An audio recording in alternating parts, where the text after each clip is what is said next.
two are better than one. Because if one falls, the other can hold him up. I want you to talk about friendships. Because honestly, not blowing smoke here, you are a man who has as many friends as any man I know. And I know you've had to cultivate that. Because most men I know tend to be more like loners.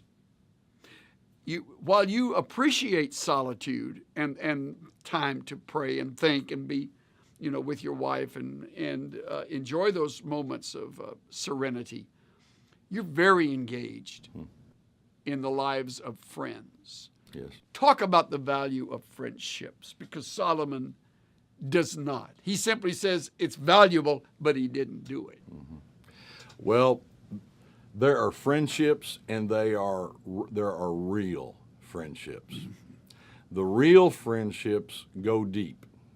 The real friendships, you will find love present, grace present, encouragement present, and accountability. If you have those four things in a relationship, right, you're going to be deep. Talk about the fourth one. We're somewhat familiar with the first three, not that we're great models of it, but it's that fourth one, I think right now, grabs the attention of the listener, accountability.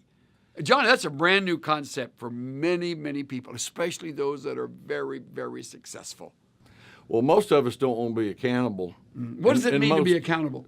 To be responsible to the Lord and to others for your actions, for your words, for your behavior. So a good friend will say to you, Johnny, yesterday what you said was a little embarrassing. And we'll talk with you about that, right? Exactly.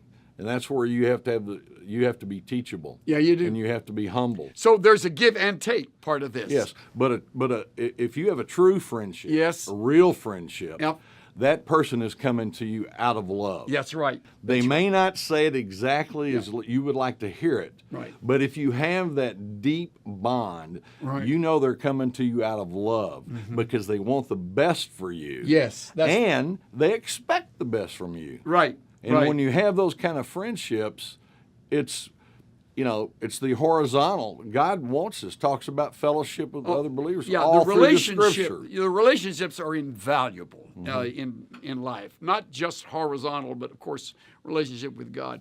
When you have someone who does that with you, and you hear them out, and you acknowledge, hopefully, you're right.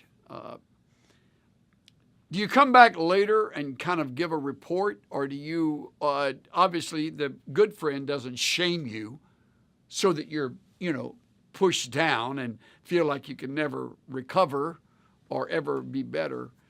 Is there a time where you, with this friend, will say, you mentioned something 2 weeks ago. I want to let you know about something that's happened. Will you be free to come back and talk about that?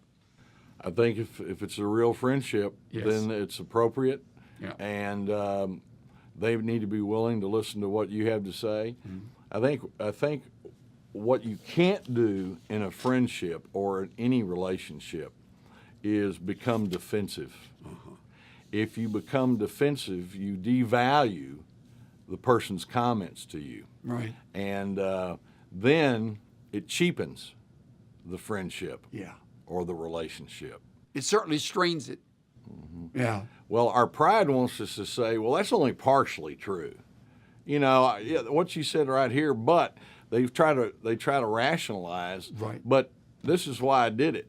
It's kind of like Flip Wilson used to say, the devil made me do it. Right. Well, no, you did it. Yeah, you did it. You did it, and the best thing you can do is confess it, not only to God, right, but agree with the person that came to you, or ask them other questions. They may be a little off base, right, or they may have heard something that isn't true.